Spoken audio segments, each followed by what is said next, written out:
Welcome to the Paragon Financial Partners Podcast, where we discuss the markets, our strategies, and how to live better today while planning for tomorrow.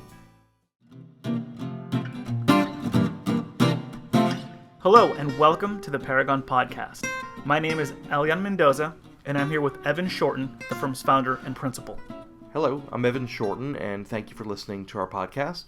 To listen to previous episodes, you can visit us at paragonfinancialpartners.com/media or by subscribing via iTunes and Stitcher Radio. If you would like a transcript of this episode, we post PDF downloads on our blog at paragonfinancialpartners.com/insights, or you can email us at info@paragonfinancialpartners.com. Also, to stay up to date, please sign up for our email list at paragonfinancialpartners.com. Now, in this last episode of our Social Security mini-series, we wrap things up with a discussion around spousal benefits. If the term spousal benefits is unfamiliar, you're not alone. It's one of the least known topics regarding Social Security benefits. Additionally, as we'll discuss, spousal benefits is a broad term applied to the benefits that your spouse, your ex-spouse, or a widow may be entitled to receive. Evan, why don't you start with the spousal benefit and what it is? Of course. If you do not qualify for Social Security benefits, or perhaps your Social Security benefit is extremely low, the spousal benefit may provide you up to 50% of your spouse's Social Security retirement benefit, if they are eligible for Social Security, or if the benefit is significantly higher than yours.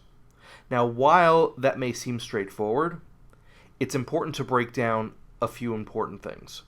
In order to qualify for spousal benefits, you need to be at least 62 years of age, and your spouse needs to have filed for their Social Security benefits. If you're applying for spousal benefits, your current Social Security benefit needs to be less than 1/2 of what your spouse receives. Social Security will only provide up to 1/2 of the higher benefit in total, not in addition to your benefit. So as an example, suppose spouse number one receives $2,600 per month in their Social Security benefit, and spouse number two receives $1,000 per month.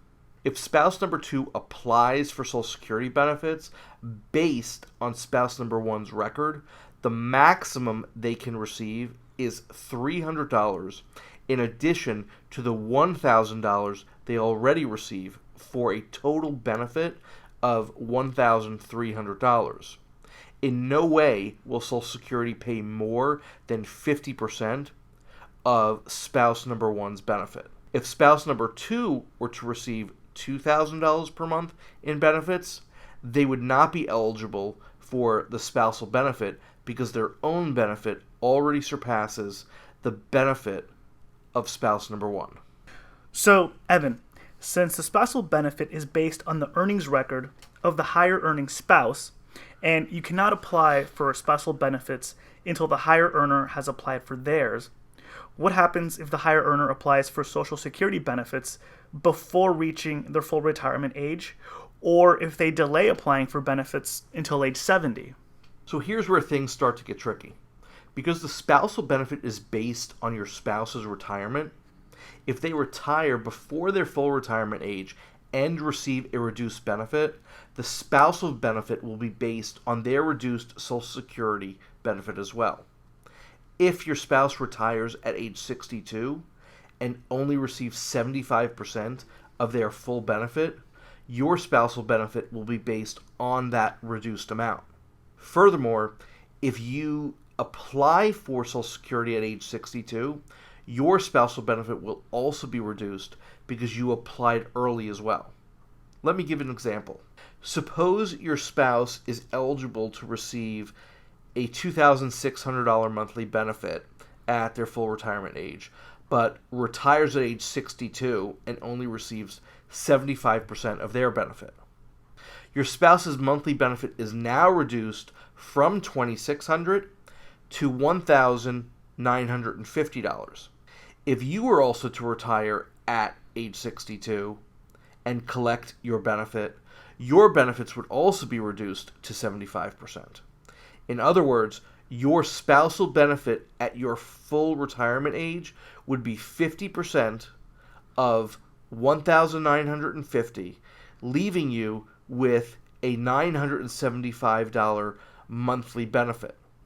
However, if you also retire early at age 62 and take a reduced benefit, your spousal benefit would be reduced to 75%, or a monthly benefit of $731.25. If your spouse delays filing for Social Security benefits, you cannot file for spousal benefits based on their record. You have to wait until they file. Additionally, the spousal benefit cannot exceed 50% of your spouse's benefit at full retirement age. In other words, even though your spouse's benefit will increase by delaying, the spousal benefit you receive does not increase beyond full retirement age. Okay, so quick question. If I have a very low retirement benefit from Social Security, but my spouse wants to delay filing, can I file to receive my benefit now and then file for spousal benefits when my spouse files in the future? Yes, you can receive your Social Security benefit and file for spousal benefits once your spouse files in the future. As a reminder, your spousal benefit can never be more than 50% of your spouse's. Therefore, in this case, you would receive only the difference between your benefit and 50% of theirs. Now, something that comes as a surprise to many people is that after a divorce, a spouse with little or no Social Security benefits can actually apply for the spousal benefit based on their former spouse's earning record. Now, if you're the higher earning spouse, don't worry. If your former spouse applies for spousal benefits under your earning record, it in no way affects your Social Security benefit. Additionally, if your former spouse ended things on a sour note, they can apply for spousal benefits on their own without needing your assistance. So Evan, could you explain some of the similarities and differences in spousal benefits for divorcees as opposed to married couples? Similar to married couples filing for spousal benefits, as a divorcee, you can receive up to 50% of your spouse's full retirement age benefit. However, in order to qualify for spousal benefits, you need to meet the following guidelines. 1, have been married for a minimum of 10 years. 2, be divorced at least 2 years. 3, be currently unmarried. And 4, you and your former spouse need to be at least the age of 62. As with married couples, if you retire early, the spousal benefit will be reduced. So if you retire at 62, you can expect to receive 75% of your full retirement age benefit. A big difference from the spousal benefits available to a married spouse versus an ex-spouse is you do not have to wait for your former spouse to file for Social Security benefits. Your spousal benefit will be based on their full retirement benefit regardless of when they file. So Evan, you mentioned in one of your points that to be eligible to claim spousal benefits as a divorcee, you have to currently be unmarried. What are some of the ways that a remarriage could impact your ability to claim spousal benefits if you're divorced? If you are the higher earning spouse, remarriage does not affect you. In fact, if you remarried multiple times in your life, every former spouse who meets the eligibility requirements for spousal benefits can claim them based on your record. Fortunately, if a former spouse claims spousal benefits under your earnings history, it has no effect on your benefits. Now, if you plan on filing for spousal benefits, remarriage does indeed affect you. For starters, you cannot be currently married and file for spousal benefits from a prior marriage. If you remarry, your new marriage must last 10 years to be eligible for spousal benefits again, and they will be based on your current spouse's earnings record. With that said, if you have been divorced multiple times in your life, you can file for spousal benefits under any previous spouse so long as you meet the eligibility requirements. Okay, lastly, let's go over Social Security survivor benefits. And if you're not familiar with the term survivor benefits, it's also often referred to as widow or widower benefits. Essentially, when your spouse passes away, Social Security will stop paying your deceased spouse's benefit. As the survivor, you have the option to continue receiving your benefit or switch to the deceased's benefit if it is a higher amount. What is important to consider is that Social Security will only pay one benefit, so if you choose your spouse's benefit because it is higher, then your benefit will stop being paid. In other words, you will receive only one income, but you are allowed to pick the higher one. Now, unlike spousal benefits where you are eligible for only 50% of your spouse's benefit, survivor benefits entitle you to 100% of the deceased's benefit. In other words, if your spouse has delayed filing for Social Security and received increased benefits, you are entitled to receive up to 100% of the increased amount. However, keep in mind, as with all things Social Security, to get that 100%, you need to have reached full retirement age. If you have filed for survivor benefits before you reach your full retirement age, you will receive a reduced amount. Now, here's an interesting and important note. You can actually file for survivor's benefits as early as age 60 rather than the minimum age of 62.